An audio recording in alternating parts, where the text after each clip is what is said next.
Hello bro. तो start करते हैं हमारे फर्स्ट क्वेश्चन के साथ।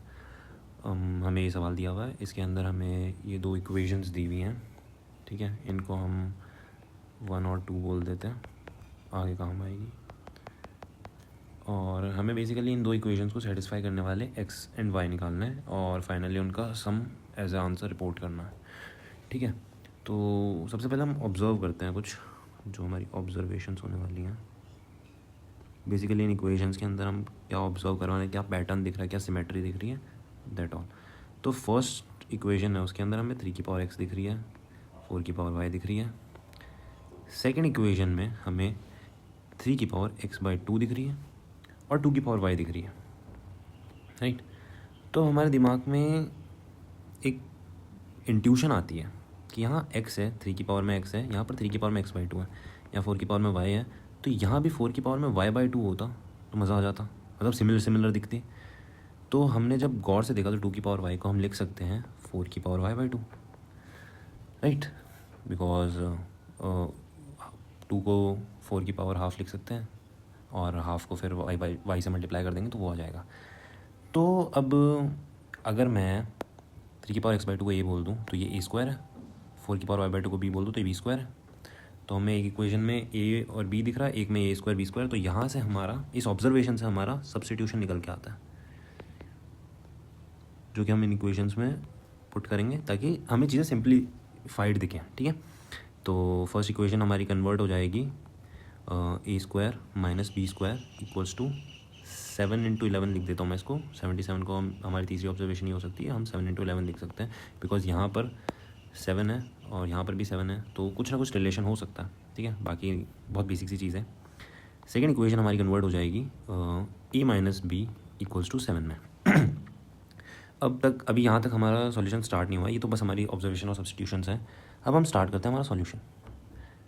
हमारे सॉल्यूशन के अंदर ये हो जाएगी a² - b² इक्वल्स टू 7 × 11, जिसको हम खोल के लिख सकते हैं a - b × a + b।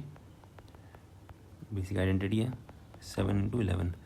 अब यहाँ ये जो a - b इक्वल्स टू 7 है, इसको मैं स्टार बोल देता हूँ थोड़ी देर के लिए, और इसको अगर मैं यहाँ पुट कर दूँ तो इससे ये कैंसिल हो जाएगा बिकॉज a - b 7, तो हमें मिल जाएगा a + b = 11। इसको मैं बोल देता हूँ डबल स्टार, राइट। तो अब ये लीनियर इक्वेशन में 2 वेरिएबल्स हैं, ठीक है। तो हम ऐड और सब्ट्रैक्ट करके a b निकाल सकते हैं from star and double star. We have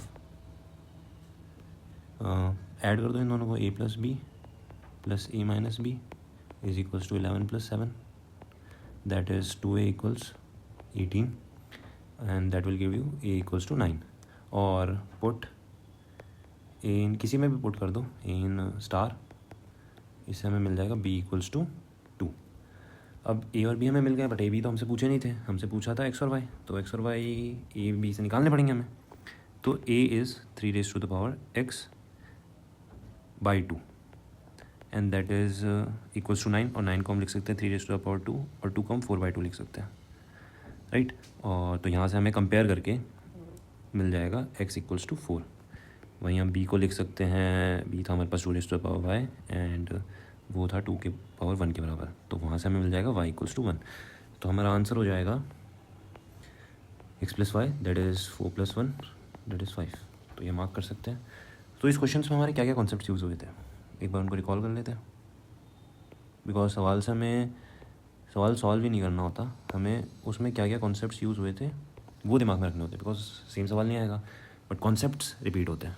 तो पहला कॉन्सेप्ट ये था कि whenever you see complex things या फिर रिपीटेटिव थिंग्स, तो सब्स्टिट्यूशन यूज़ करो, उनको कुछ वेरिएबल्स मान लो ताकि वो सिंप्लीफाइड अलजेब्राइक फॉर्म में आ जाए। तो whenever you see complex things and repetitive things,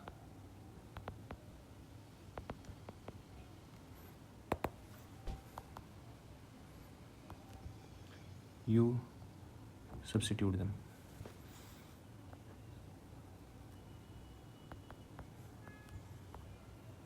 algebraic variables, simple variables in place of them. Second concept क्या था? सेकेंड था हमारी सिंपल सी आइडेंटिटी थी, बहुत बेसिक है, a minus B into A plus B, इसको हमने यूज़ करा था. थर्ड कॉन्सेप्ट जो हमारा यूज़ हुआ था that is solving of linear equation in two variables. और फोर्थ और लास्ट हमारा कॉन्सेप्ट था कि M raise to the power P अगर M raise to the power Q के बराबर है तो वो इम्प्लाई करता है पी इक्वल्स क्यू. तो यही मोटे मोटे कॉन्सेप्ट्स थे इस क्वेश्चन के अंदर. तो ये हमने इस क्वेश्चन से सीखा. That's all for this question. Let's move to the